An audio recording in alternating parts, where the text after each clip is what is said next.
Evangelho de Lucas, capítulo 24, versículo 13 em diante, já está no mural.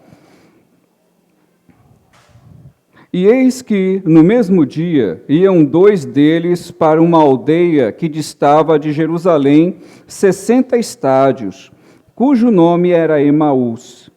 E iam falando entre si de tudo aquilo que havia sucedido. E aconteceu que, indo eles, falando entre si e fazendo perguntas um ao outro, o mesmo Jesus se aproximou e ia com eles. Mas os olhos deles estavam como que fechados, para que não o conhecessem. E ele lhes disse: Que palavras são essas que caminhando trocais entre vós? E por que estáis tristes? E respondeu um cujo nome era Cleopas, disse-lhe: És tu só peregrino em Jerusalém, e não sabes as coisas que nela têm sucedido nesses dias? E ele lhes perguntou: Quais? E eles lhes disseram: As que dizem respeito a Jesus, o Nazareno, que foi um profeta poderoso em obras e palavras diante de Deus e de todo o povo. E como os principais dos sacerdotes e os nossos príncipes os entregaram à condenação de morte e o crucificaram. E nós esperávamos que fosse ele o que remisse Israel. Mas agora, contudo, isso já é hoje o terceiro dia desde que essas coisas aconteceram. O texto do Evangelho de Lucas é um texto extraordinário.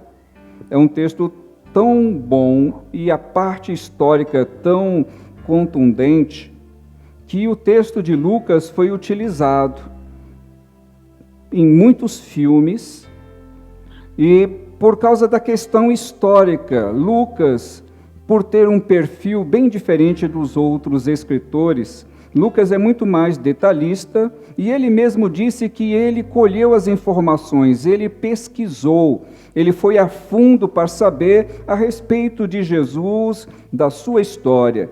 Então, o que nós temos aqui, nós temos um relato.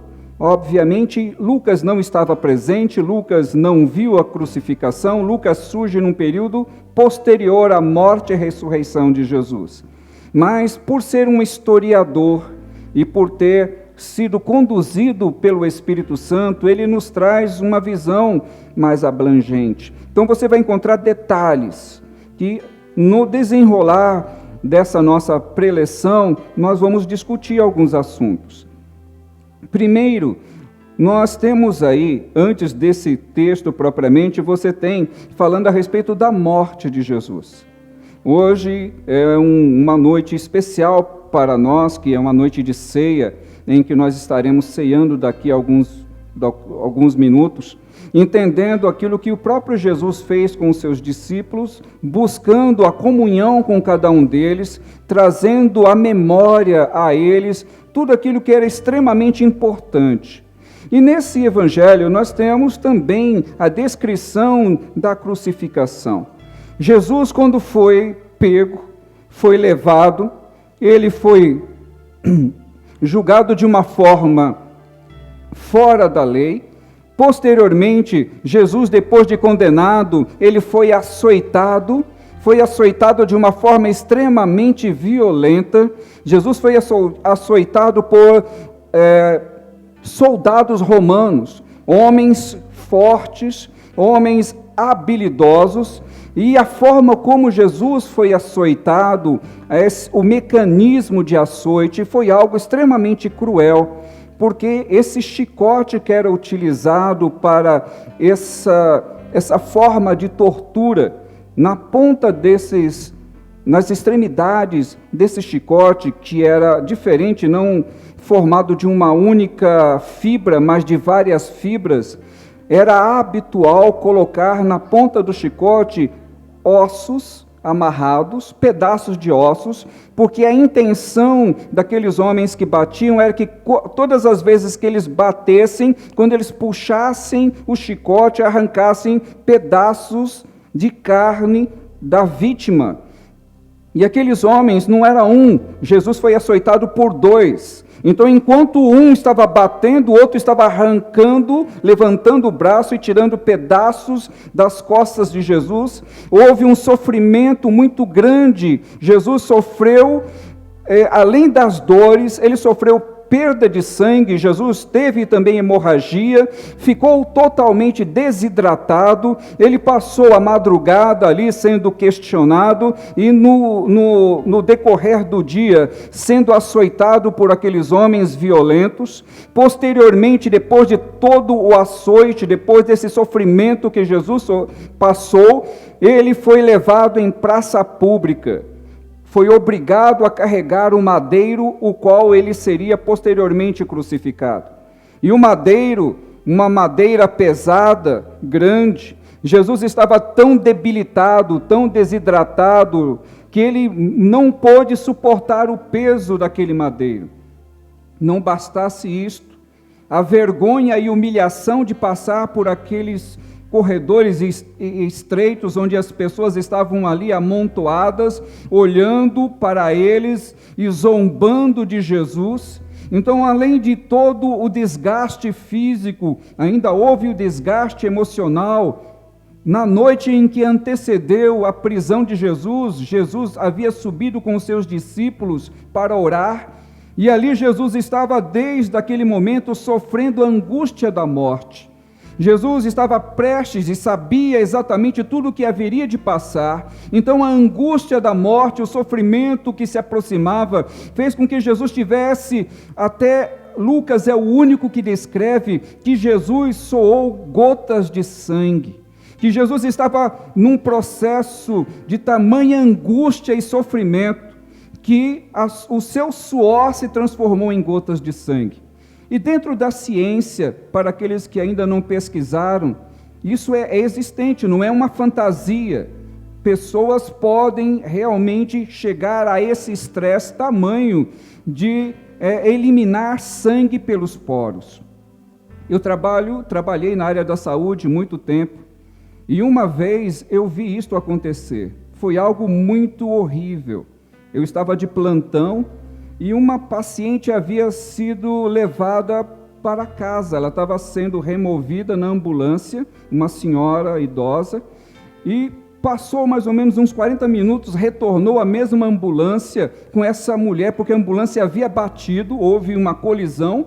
A mulher que estava dentro da ambulância sofreu uma parada cardiorrespiratória. Quando ela chegou no pronto-socorro, ela estava mais inchada do que quando ela saiu, e o que eu presenciei eu nunca tinha visto. Foi algo assim tão estranho que até os médicos tiravam fotos para ver. A mulher, de todos os poros saía sangue, parecia uma esponja do rosto, do braço. Não que ela tinha sofrido um impacto, mas dentro dela provavelmente deve ter rompido alguma artéria, algo do gênero, que eu nunca tinha visto alguém eliminar sangue pelos poros. E o texto de Lucas fala que Jesus estava num tamanho sofrimento emocional anterior a tudo isso que ele passou, que tamanha era esse sofrimento que ele suou gotas de sangue. Só Lucas diz isso, porque Lucas era médico. Então isso para Lucas era algo extraordinário. Assim como eu estou citando para vocês, eu nunca tinha visto na vida, e depois trabalhei em hospital mais de 35 anos e nunca mais eu vi nada parecido. Foi uma única vez que eu vi na emergência, e eu estava na emergência e vi tudo isso acontecer. E agora, depois que a gente lê e entende Lucas falando, eu posso entender o sofrimento de Cristo. E eu não citei para vocês, a mulher que chegou no hospital do jeito que eu falei, ela morreu. Não teve como salvá-la. Foi algo que não tinha como retornar à vida dela. Dá para imaginar alguém que estava sendo levada para casa, numa ambulância, a ambulância bate, a mulher volta e acaba morrendo.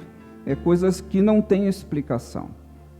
Da mesma forma que eu e você, nós não temos domínio sobre o nosso corpo. Hoje pela manhã nós falamos a respeito disso. Que nós não somos donos de coisa alguma. Nada nos pertence. Nós apenas somos mordomos de algumas coisas que o Senhor nos permitiu termos. E como mordomos, nós devemos ser um mordomo que presta contas ao Senhor. Então, tudo mais que nós temos recebido da parte de Deus, todo o privilégio que você tem recebido, as palavras e o período que você tem ouvido, aquilo que Deus tem permitido na tua vida, não é apenas para o teu deleite ou apenas para você amontoar conhecimento bíblico, mas é para que nós coloquemos em prática, para que nós pratiquemos. E exatamente é isso que você e eu nós vamos ver nesse texto. Jesus, quando passa por todo esse processo, Jesus vem a morrer. Lucas também é aquele que cita que no momento em que antecede a morte de Jesus, a crucificação, houve uma escuridão na terra. Era por volta das 15 horas. E não foi um eclipse, porque um eclipse ele dura um período curto de tempo.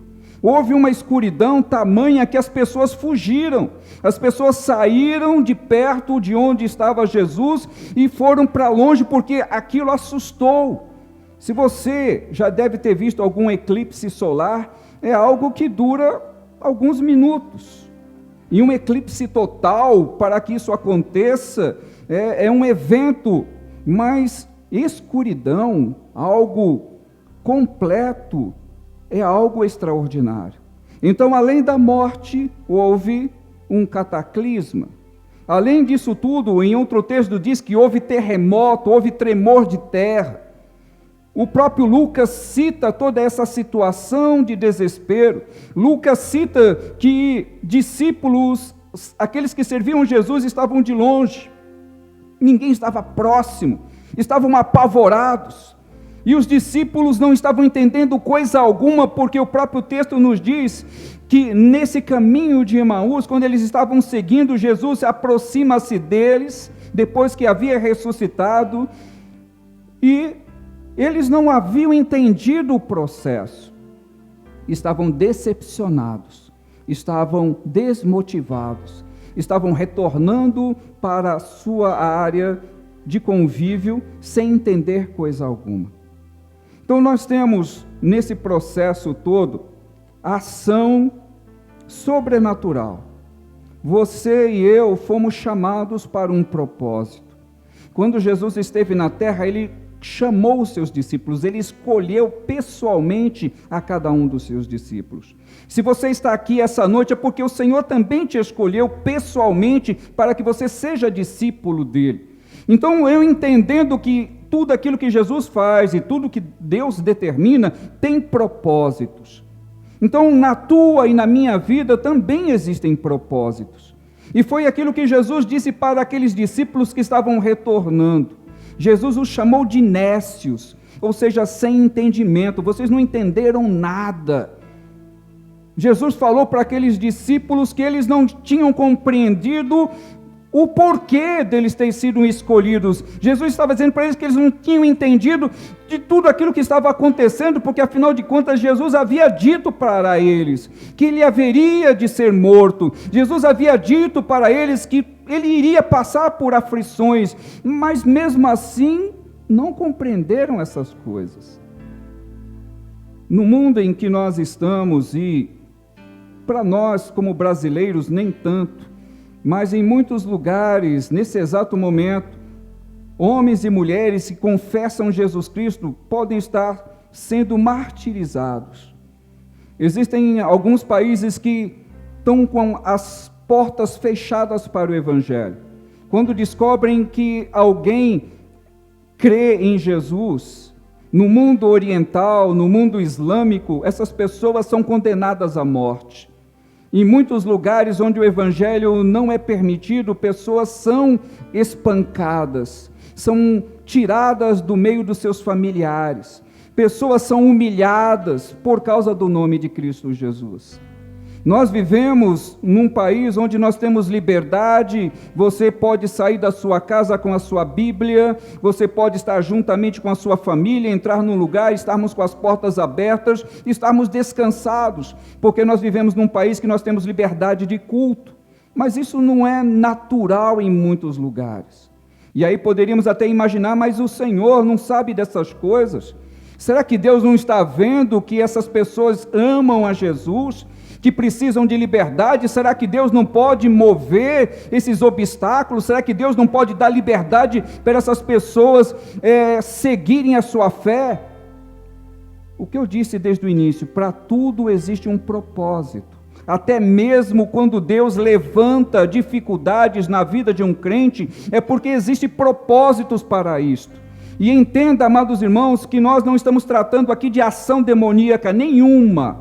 Nós não temos o demônio sendo manifesto ou se falando nele em nenhum ponto. Tudo que nós temos aqui foi traçado por Deus, foi determinado por Deus. E na vida dos cristãos, quem rege a vida do crente é Deus. Quem domina, quem tem domínio, quem tem e toma as atitudes na minha e na tua vida é Deus.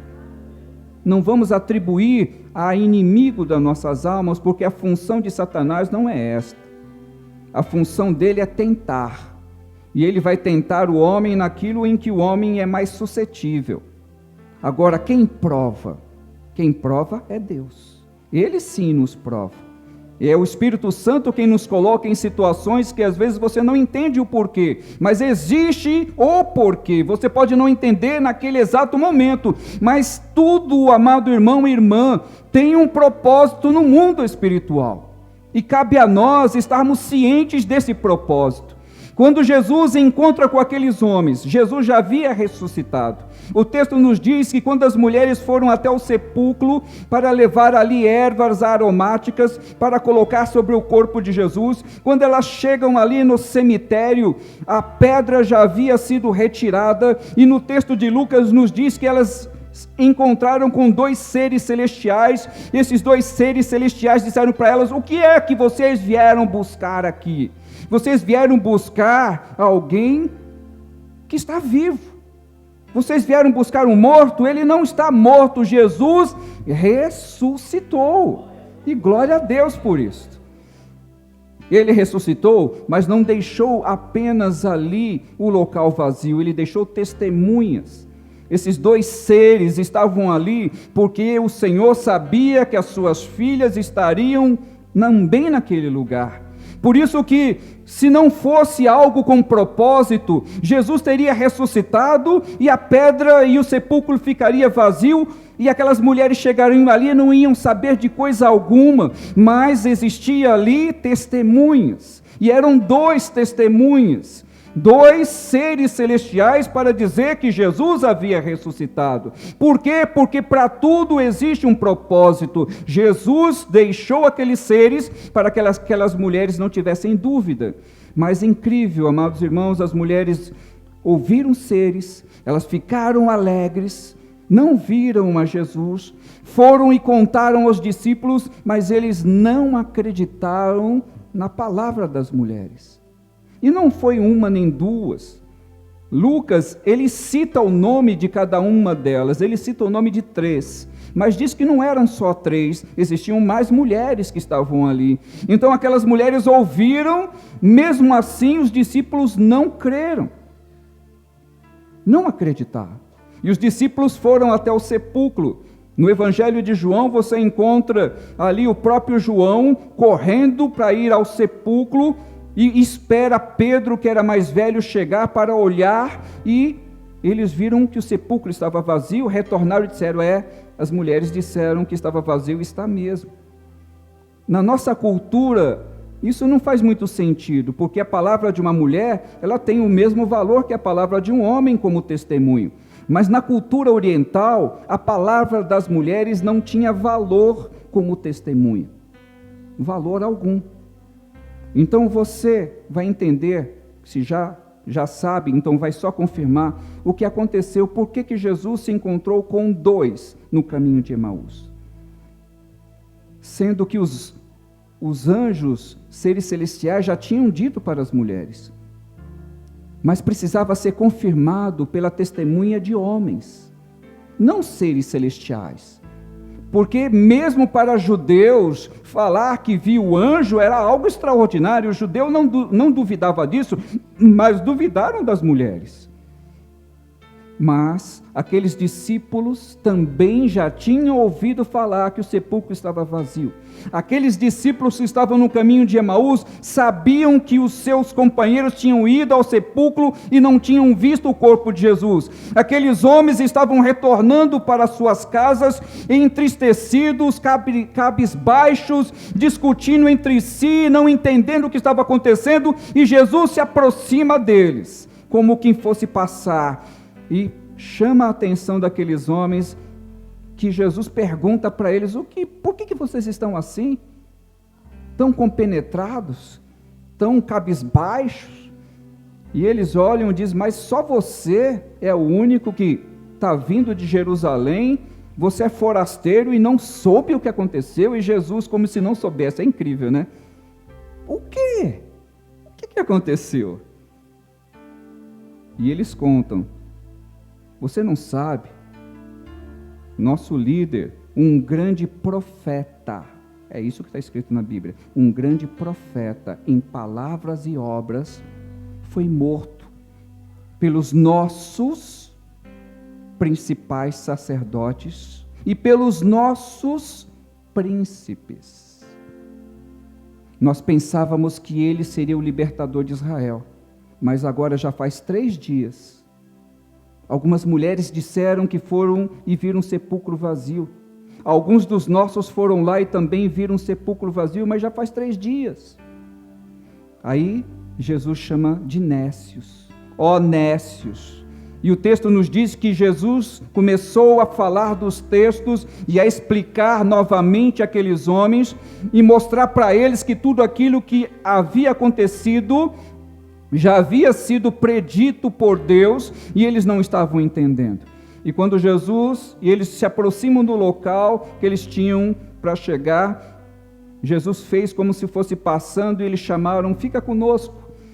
E quando eu estava juntamente com eles, Jesus parte o pão e dá. E nesse momento que Jesus parte o pão, os olhos daqueles homens são abertos. Eles não reconheceram Jesus.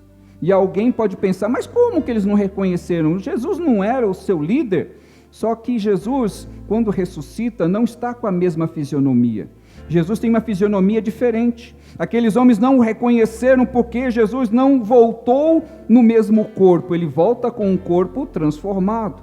Ele volta talvez com um timbre de voz diferente, porque nem a voz eles perceberam que era de alguém conhecido, mas só perceberam quando Jesus partiu o pão e deu a eles, e os olhos foram abertos. Entenda, amados irmãos, que até para que a pessoa tenha os seus olhos abertos para entender as coisas espirituais, depende do Senhor.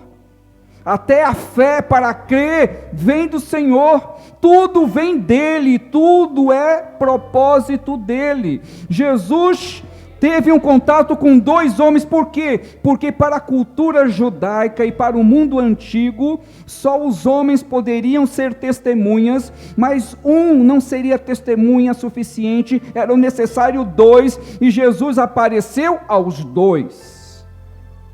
Testemunhas oculares. Por quê? Porque as coisas no mundo espiritual e no cristianismo não é uma historinha de carochinha, não é uma historinha fantástica. Nós servimos a um propósito e servimos a um Deus que tem como primazia a verdade. O Deus que nós servimos é um Deus que não mente, é um Deus que é impossível mentir, porque a natureza dele é perfeita.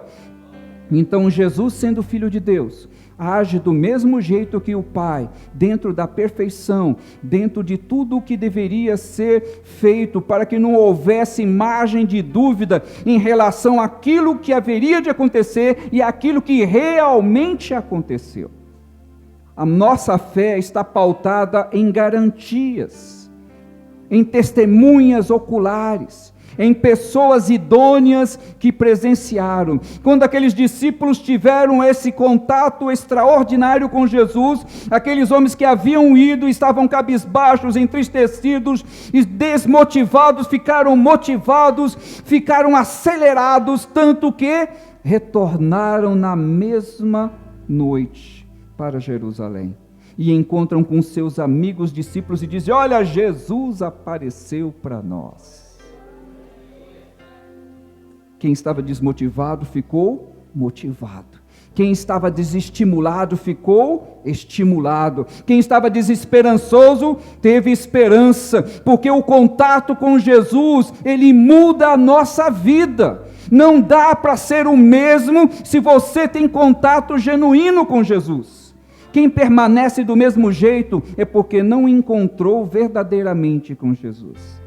E o que houve com aqueles homens? Houve conversão. A conversão significa mudar o sentido. Eles estavam indo para casa e agora eles foram convertidos, fizeram uma conversão e retornaram para Jerusalém. E estavam retornando, separando-se do grupo de cristãos. Agora eles estavam retornando para fazer parte do grupo das testemunhas de Jesus Cristo. Jesus mudou a história daqueles homens. E mudou a história de milhares e milhares de homens e mulheres no mundo inteiro. E tem muitos mais para serem transformados. E quando aqueles homens retornam e dizem: olha, Jesus apareceu para nós. O texto diz que não demorou muito, Jesus apareceu no meio deles e todos viram a Jesus. E houve uma mudança completa, houve uma restauração intensa na vida daquelas pessoas. O Senhor que nós servimos é um Senhor extraordinário. É um Senhor que conhece as nossas fragilidades. Ele sabe das nossas intenções. Os discípulos e aqueles homens, eles tinham projetos para Jesus. Eles imaginavam que Jesus seria o libertador, quando na realidade Jesus não veio para libertar politicamente, mas Jesus veio para libertar da morte eterna, veio nos libertar da prisão eterna, veio nos dar a novidade de vida. Mas eles esperavam que Jesus fosse apenas o libertador de Israel. Eles estavam diminuindo em muito a ação e o poder de Jesus. Porque para eles, judeus, era importante estarem livres dos romanos, estarem livres do domínio romano, mas não foi para isso que Jesus veio. Então, às vezes acontece no mundo espiritual do cristão fazer planos para Jesus, ao invés de deixar que Jesus faça planos para a sua vida.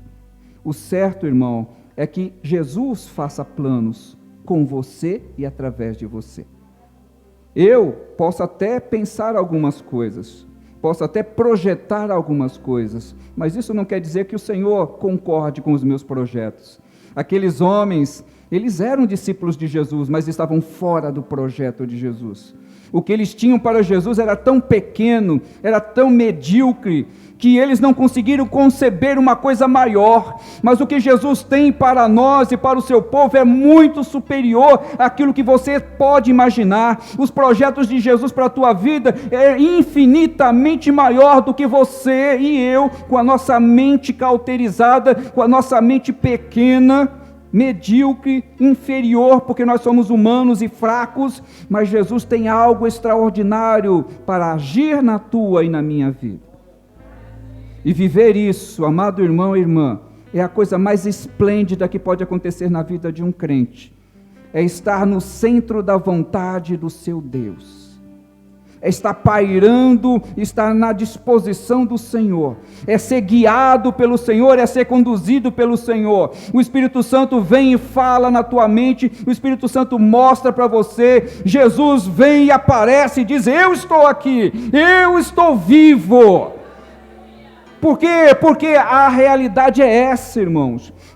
Quem vive um cristianismo como se Jesus estivesse na cruz até hoje, vive um cristianismo de fracasso, vive num cristianismo de derrota. Mas quem entende a ressuscitação, quem entende a ressurreição, vive a plenitude dos tempos. Você e eu não temos que viver como se estivéssemos de luto, nós temos que viver na plena realidade da ressurreição, que é alegria, é paz, é gozo. O crente não tem que viver cabisbaixo como se você estivesse perdendo alguma coisa, muito pelo contrário, você ganhou e muito. Jesus apareceu para aqueles caminhantes, para que nenhum deles se perca. Eles saíram do grupo, se afastaram do grupo. E Jesus aparece para eles primeiro, porque eles estavam distantes do grupo, e Jesus os resgata, os traz de volta. A relação de Jesus com a minha e com a tua vida é uma relação de proximidade, porque os escolhidos do Senhor, jamais aqueles que Jesus escolhe, Ele abandona, porque Jesus mesmo foi buscar aqueles 2 homens no caminho de Emaús. Jesus restaurou a alegria da vida daqueles homens que estavam desesperançosos, e Jesus restaura a minha e a tua alegria. Os caminhantes, eles já sabiam que o túmulo estava vazio, mas isso não foi suficiente. As expectativas deles foram frustradas. Então, só saber e ter conhecimento não é suficiente. Eu falei hoje isso pela manhã, muitas pessoas têm muita informação, mas se elas não sabem o que fazer com essas informações, elas apenas acumulam informações. Mas se você não apenas ouve, mas é praticante, isso faz toda a diferença. O mundo está lotado de ouvintes, mas faltam os praticantes. Aqueles homens, eles ouviram Jesus, eles sabiam do túmulo vazio, mas não foi suficiente para que houvesse mudança na vida deles. Foi necessário eles se converterem. Uma pessoa convertida é uma pessoa que tem propósito na vida. Um crente convertido é um crente que entende para quê e de que qual forma ele foi chamado. Uma pessoa convertida é uma pessoa que não volta atrás nos caminhos do Senhor. Uma pessoa que se converte é uma pessoa que entende que ele é privilegiado. Uma pessoa convertida é uma pessoa que tem propósito e interesse em servir, em agradar ao seu Senhor. E isso aconteceu na vida daqueles homens e aconteceu na minha e na tua vida também. Que as tuas expectativas estejam firmadas em Cristo. Se as nossas expectativas estiverem firmadas em pessoas, nós seremos frustrados, porque as pessoas, elas nos decepcionam. Mas se a tua expectativa estiver em Cristo, com certeza Ele nunca vai te decepcionar. Então seja cristão genuíno, seja convertido, convertida. Não basta ser convencido, não basta acumular informações, mas seja praticante, seja convicto daquilo que Deus tem e daquilo que é o propósito dele para as nossas vidas. Amém? Essa é a palavra do Senhor para você e para mim.